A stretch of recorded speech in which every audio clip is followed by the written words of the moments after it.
Hello बच्चों, एक बार फिर आपका स्वागत है आपके प्यारे से चैनल फिजिक्स एक सोच में। बच्चों, इस वीडियो में हम पढ़ने वाले हैं capacitor, capacitance, principle of capacitor and the capacitance of isolated spherical conductor. कोई आइसोलेटेड स्फेरिकल कंडक्टर है तो उसका कैपेसिटेंस कितना होता है। उसके साथ ही हम पढ़ेंगे what are the uses of capacitors, what are the applications of capacitors. मतलब कि कोई भी कैपेसिटर है तो उसका यूज कहाँ कहाँ होता है, किस प्रकार से इसका यूज किया जाता है। और प्रिंसिपल ऑफ कैपेसिटर में हम समझ लेंगे कि पैरेलल प्लेट कैपेसिटर क्या है। ठीक है, तो बच्चों इतने सारे इंपॉर्टेंट टॉपिक को इस वीडियो में हम पढ़ने वाले हैं, तो आप पहले ही वीडियो को लाइक कर दीजिए और जो लोग चैनल पर नए हों वो वीडियो को सब्सक्राइब कर लें। तो बच्चों, अभी कैपेसिटर पढ़ने से पहले कुछ एक एग्जाम्पल के माध्यम से समझते हैं कि भाई इसका कितना ज्यादा यूज है। बच्चों, ये जो फैन होता है उसमें आप कंडेंसर का नाम सुने होंगे। कंडेंसर अगर खराब हो जाता है तो फैन की स्पीड क्या हो जाती है, स्लो हो जाती है। ऐसा क्यों होता है? वो कंडेंसर एक प्रकार का क्या होता है, कैपेसिटर होता है। वो चार्जेज को क्या करता है, स्टोर करता है और कंटिन्यूअस इलेक्ट्रिसिटी सप्लाई कर रहा होता है आपके फैन को। तो वो लगातार उस क्या कर रहा होता है, मूव कर रहा होता है। वैसे ही बच्चों, जो आपके मोबाइल के कैमरे की जो फ्लैश लाइट है वहां पर भी वो इसकी जो फ्लैश लाइट आती है वो एक कैपेसिटर की वजह से ही आती है। ठीक है, और जो लैपटॉप में इमरजेंसी शटडाउन होता है बच्चों, वो कैपेसिटर के वजह से ही होता है। इसके साथ ही जो आपके चार्जर होते हैं, इलेक्ट्रॉनिक जो चार्जर होते हैं उसमें भी कैपेसिटर लगे होते हैं। और जो बैटरी आप एनर्जी स्टोर करती है, एनर्जी देती है, तो उसके पहले उसमें चार्ज कहां से स्टोर होते हैं। चार्ज स्टोर होने का मतलब इलेक्ट्रिकल एनर्जी कहां से स्टोर हुई होती है, तो उसके अंदर भी कैपेसिटर लगे होते हैं। बैटरी भी एक एग्जांपल होती है किसकी, कैपेसिटर की। तो आप ये समझ रहे हैं कि इतने सारे जगहों पे ये जो कैपेसिटर लग रहा है, तो बिना इसके फंक्शन को जाने आप फिजिक्स में क्या जानेंगे, कुछ नहीं जानेंगे। तो चलिए इसका फंक्शन जानने का हम प्रयास करते हैं। तो सबसे पहले कोई आपसे पूछे या आपके दिमाग में बने कि कैपेसिटर क्या होता है, तो अभी इतना सारी बातें बताने के बाद आप समझ गए होंगे कैपेसिटर क्या होता है। मतलब एक ऐसा डिवाइस होगा जो लार्ज अमाउंट ऑफ चार्जेज को क्या करेगा, स्टोर करेगा। तो हम क्या कहेंगे, कैसे डिफाइन करेंगे कि capacitor is a device which can store a large amount of charges. तो it is a device which can store a large amount of charges. It means large amount of electric energy.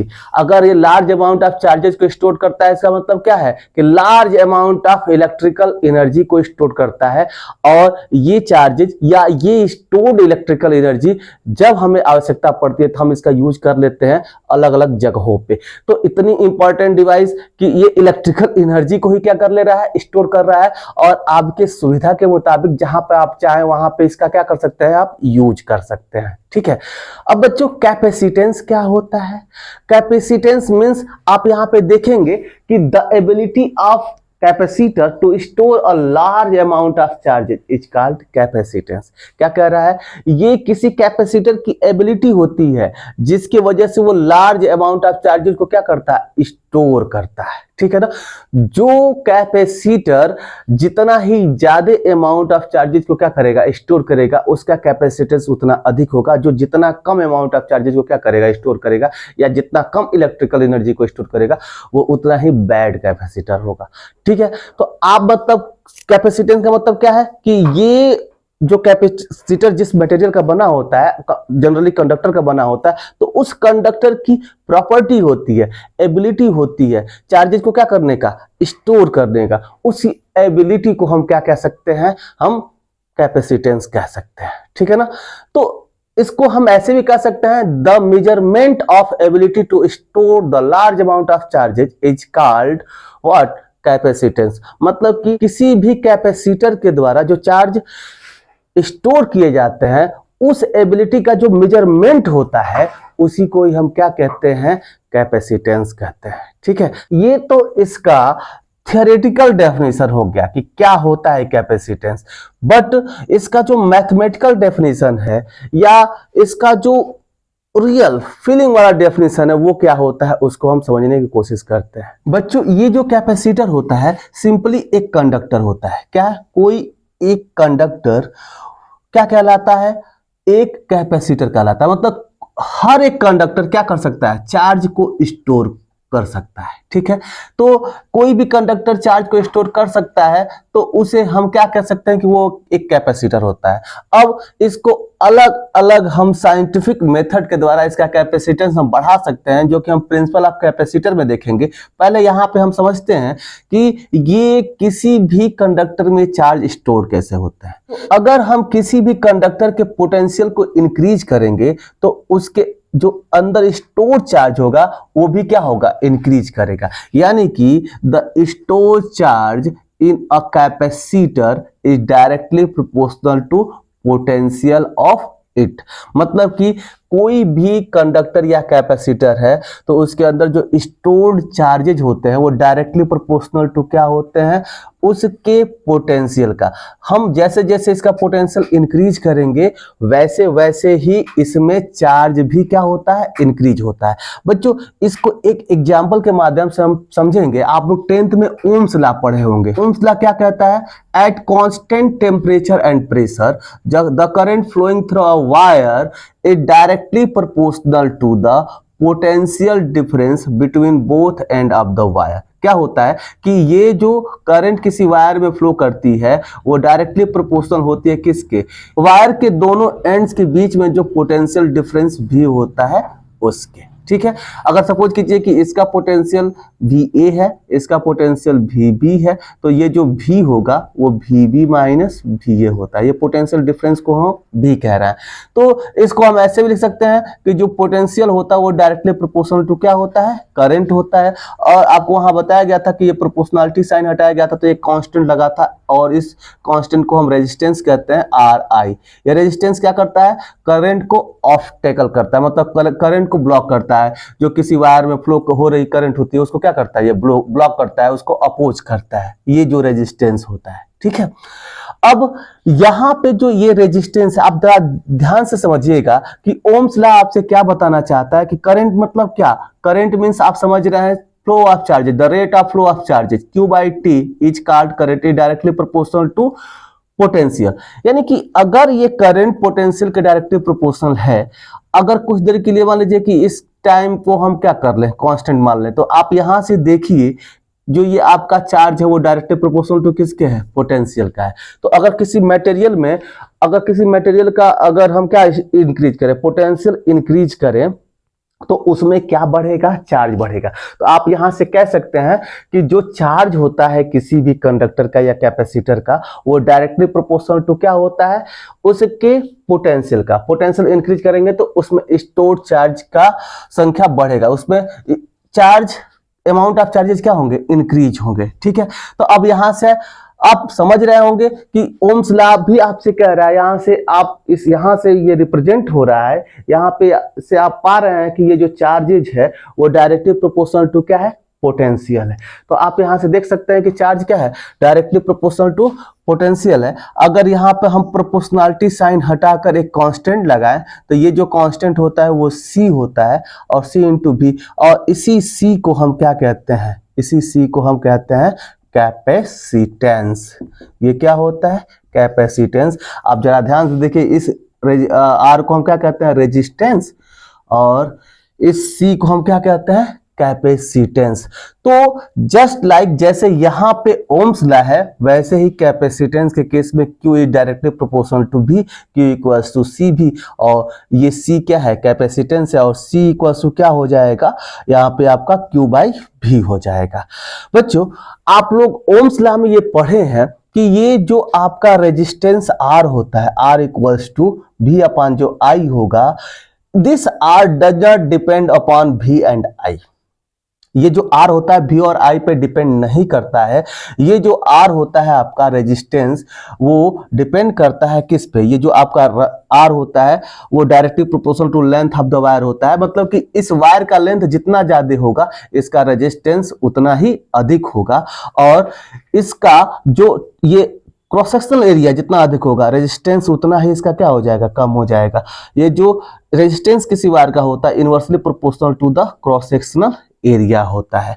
तो यहाँ पे जो आपका resistance है वो wire के dimension पे डिपेंड करता है, मतलब कि उसके लेंथ और उसके क्रॉस सेक्शनल एरिया पे डिपेंड कर रहा है। तीसरी जो चीज है वो इसके नेचर ऑफ मटेरियल पे डिपेंड करता है कि अगर ये कॉपर वायर होगा तो रेजिस्टेंस होगा कुछ और, सिल्वर वायर का कुछ और, सिल्वर का बहुत कम, कॉपर का उससे थोड़ा ज्यादा रेजिस्टेंस होगा, आयरन वायर का थोड़ा उससे ज्यादा रेजिस्टेंस हो जाएगा। तो ऐसे ही अलग अलग मटेरियल के लिए अलग अलग रेजिस्टेंस होगा। तो नेचर ऑफ मटेरियल पे भी डिपेंड कर रहा है, लेंथ और एरिया पे डिपेंड कर रहा है। इस पोटेंशियल डिफरेंस और करंट पे ये डिपेंड बिल्कुल भी नहीं कर रहा है। वैसे ही आपका जो ये कैपेसिटर होता है इस चार्ज और इस पोटेंशियल पे, इस चार्ज और इसके पोटेंशियल पे बिल्कुल डिपेंड नहीं करता है। ये भी किस पे डिपेंड करता है, इसके शेप और साइज पे डिपेंड करता है। ये किस पे डिपेंड करता है, शेप और साइज पर, और नेचर ऑफ मटेरियल पर डिपेंड करता है। मान लीजिए कंडक्टर, बहुत सारे कंडक्टर होते हैं। अब मान लीजिए कॉपर हो गया, एल्युमिनियम हो गया, आयरन हो गया, मान लीजिए कि आयरन आपका मेटलाइट में चला जाता है, सिल्वर हो गया, तो बहुत सारे कंडक्टर्स हैं, तो उनका जो कैपेसिटेंस होगा वो क्या होगा, अलग अलग होगा। तो ये जो आपका कैपेसिटेंस होता है किस पे डिपेंड करेगा, इसका जो सरफेस एरिया होगा उस पर डिपेंड करेगा। अगर मान लीजिए कि और इसके साथ ही कोई और भी आपका कोई कंडक्टर रख दिया जाए तो उन कंडक्टर्स के बीच का जो डिस्टेंस होगा उस पर भी डिपेंड करेगा। तो शेप एंड साइज पे डिपेंड कर रहा है, और दूसरी चीज किस पे डिपेंड कर रहा है, नेचर ऑफ मटेरियल पे डिपेंड कर रहा है। तो आपने देखा कि ये कैपेसिटेंस, याद रखिएगा, इस Q और V पे डिपेंड नहीं कर रहा है। अब यहां से आप क्या देख सकते हैं कि जब आपने कैपेसिटेंस का फॉर्मूला इसको लिख लिया, इसको याद कर लीजिएगा, बहुत इंपॉर्टेंट है, क्योंकि आगे आने वाले टॉपिक्स में हर जगह आपको कैपेसिटेंस निकालना है और इसी फॉर्मूले का यूज करके आपको कैपेसिटेंस निकालना है। ठीक है बच्चों, अभी तक इतना डिस्कशन के बाद आपने क्या समझा कि ये जो कैपेसिटर होता है एक ऐसा डिवाइस होता है जो लार्ज अमाउंट ऑफ चार्जेस को क्या कर सकता है, स्टोर कर सकता है। बस इतना समझाने के लिए ये ओम्स लॉ लेकर मैं आया था कि आप चीजों को ठीक से समझ जाएं। बच्चों अब यहां से हम समझेंगे कि इसका यूनिट क्या होगा। यूनिट, इसका जो यूनिट होगा सामान्य रूप से देखा जाए तो कूलॉम पर वोल्ट होना चाहिए। ये ऊपर कूलॉम है, नीचे क्या है, पोटेंशियल है, तो कूलॉम पर वोल्ट होना चाहिए। लेकिन इसका जो यूनिट होता है वो क्या होता है, फैराड होता है। इस कूलॉम पर वोल्ट को ही हम क्या कहते हैं, फैराड कहते हैं। ठीक है, अब आप देख सकते हैं कि ये वेक्टर क्वांटिटी है कि स्केलर क्वांटिटी है, तो it is a scalar quantity. It is a scalar quantity, इसका कोई डायरेक्शन नहीं होता है, तो ये स्केलर क्वांटिटी होता है। ठीक है, अब इसका आपको क्या देखना है कि इसका डायमेंशन क्या हो सकता है। तो इसका डायमेंशन निकालने के लिए ये कैसे हम डायमेंशन निकालेंगे, डायमेंशन इसका हम निकाले थे, तो इसका जो डायमेंशन होता है m to the power -1, l to the power -2 and t to the power 4 and a square होता है। ये ए स्क्वायर ठीक से इसको लिख दिया जाए तो इसका ये डायमेंशन हो जाएगा। आपने यूनिट देखा, स्केलर क्वांटिटी होती है, इसका डायमेंशन क्या होता है, m to the power -1, l to the power -2, to the power 4, a square होता है। तो आपने इसका डायमेंशन भी देखा। याद कीजिएगा, बार बार इस फॉर्मूले का यूज होना है। आगे हम कैपेसिटेंस निकालने के लिए बार बार इस फॉर्मूले का यूज किया जाएगा। किसी भी डिवाइस का जो कैपेसिटेंस निकालना है तो इसी फॉर्मूले से हम क्या कर सकते हैं, फाइंड आउट करेंगे। तो आप इस फॉर्मूले को भूलिएगा मत, और इसका जो यूनिट होता है, आप यूनिट दिमाग से उतर जाता है तो आप याद रखिएगा कि जो कैपेसिटेंस का जो यूनिट होता है वो क्या होता है, फैराड होता है। तो आप इसको पॉज करके लिख लें, तब हम पढ़ेंगे कि किसी एक आइसोलेटेड स्फीयर हो तो उसका कैपेसिटेंस क्या होता है उसके बारे में।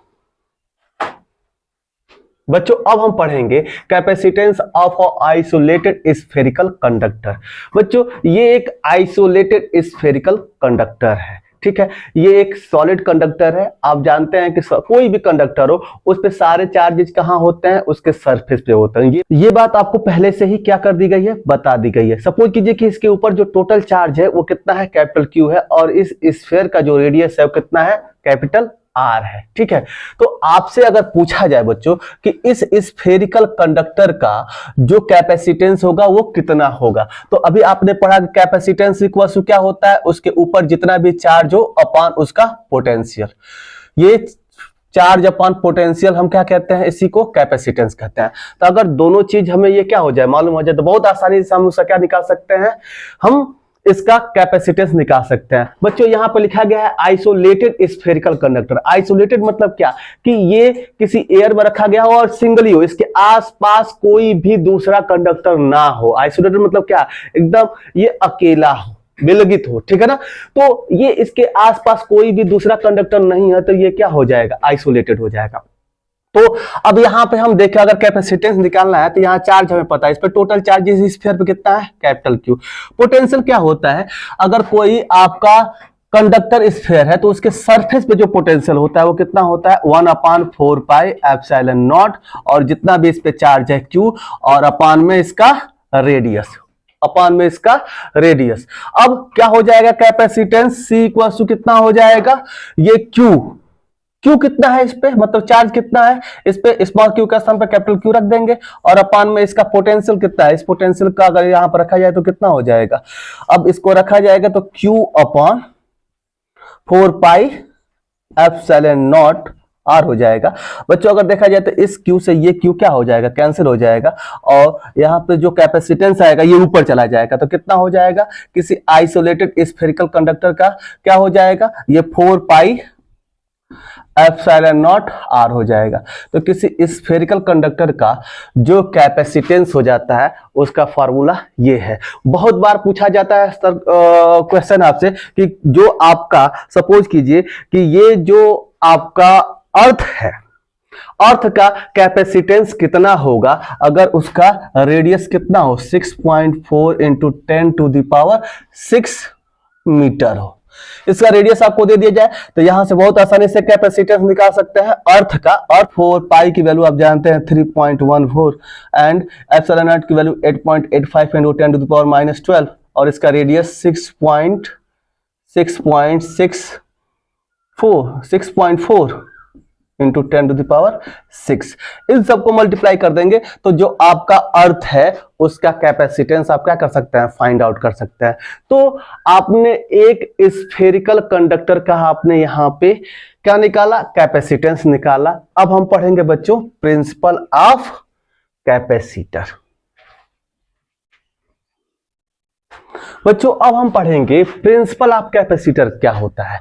बच्चों सबसे पहले कैपेसिटर क्या होता है, any conductor is called a capacitor. Simply any conductor is called a capacitor. कोई भी कंडक्टर है वो चार्ज को क्या कर सकता है, वो चार्ज को क्या कर सकता है, स्टोर कर सकता है, ठीक है। तो कोई भी जो कंडक्टर होता है वो क्या होता है, एक कैपेसिटर होता है। सपोज कीजिए कि एक हमने मेटेलिक प्लेट लिया है, ये भी एक कैपेसिटर होगा, ठीक है। तो देखिए इसको बेहतर प्रिंसिपल मतलब क्या कि एक ऐसा सिद्धांत, एक ऐसी थियरी जिसकी वजह से एक बहुत अच्छा कैपेसिटर हम क्या कर सके, बना सके, ठीक है। तो अभी तक जितने भी कैपेसिटर है सबसे ज्यादा जो यूज होता है पैरेलल प्लेट कैपेसिटर का यूज होता है। तो पैरेलल प्लेट कैपेसिटर कैसे बनता है, उसके बीच में उस क्या थियरीज होती है, थियरी होता है, वही हम पढ़ने वाले हैं इस टॉपिक के अंतर्गत। तो ये आपका एक कंडक्टर है, मतलब कि एक पैरेलल प्लेट है, और सपोज कीजिए कि इसको हम कुछ पोटेंशियल दे रहे हैं, तो जब इसको पोटेंशियल देंगे तो ये चार्ज को क्या होगा, इस पे चार्ज क्या होंगे, स्टोर होंगे। सपोज कीजिए कि हमने भी कुछ पोटेंशियल दिया, 2 वोल्ट का पोटेंशियल दिया, तो यहाँ पे मान लीजिए कि 5 कूलम का चार्ज क्या हुआ, केवल मैं एग्जांपल ले रहा हूं, 2 वोल्ट के पोटेंशियल में 5 कूलम का चार्ज स्टोर्ड हुआ। वैसे 4 वोल्ट का करेंगे तो सपोज कीजिए कि इसमें 10 कूलम का चार्ज स्टोर्ड हो गया। ऐसे ही पोटेंशियल बढ़ाते जाएंगे तो इसमें चार्ज का स्टोरेज क्या होता जाएगा, बढ़ता जाएगा। लेकिन बच्चों अगर मान लीजिए कोई भी चीज आप किसी कोई एक ऐसा सिस्टम है जिसमें कोई चीज आप भर रहे हैं, तो उसकी लिमिट होती है ना भरने के लिए, तो इसकी भी लिमिट होती है। मान लीजिए कि एक ऐसा पोटेंशियल आएगा, एक ऐसा मैक्सिमम पोटेंशियल आएगा जिसके बाद अब इसमें चार्ज स्टोर्ड ही नहीं होंगे, इसमें चार्ज क्या होंगे, स्टोर्ड ही नहीं होंगे। इससे ज्यादा अगर पोटेंशियल आप दे देंगे इस मैक्सिमम पोटेंशियल से, तो इसमें चार्ज क्या होने लगेंगे, इस सिस्टम से निकलकर बाहर होने लगेंगे, लीकेज होने लगेगा। चार्जेस क्या क्या होने लगेगा, लीकेज होने लगेगा। तो अब इसमें उससे ज्यादा हम चार्ज क्या कर सकते हैं, नहीं स्टोर करा सकते हैं। तो और भी चार्ज को स्टोर कराने के लिए हम क्या करेंगे, हम चाहेंगे कि इसका चार्ज तो इसके अंदर उतना ही रहे, लेकिन इसका पोटेंशियल क्या हो जाए, डाउन हो जाए।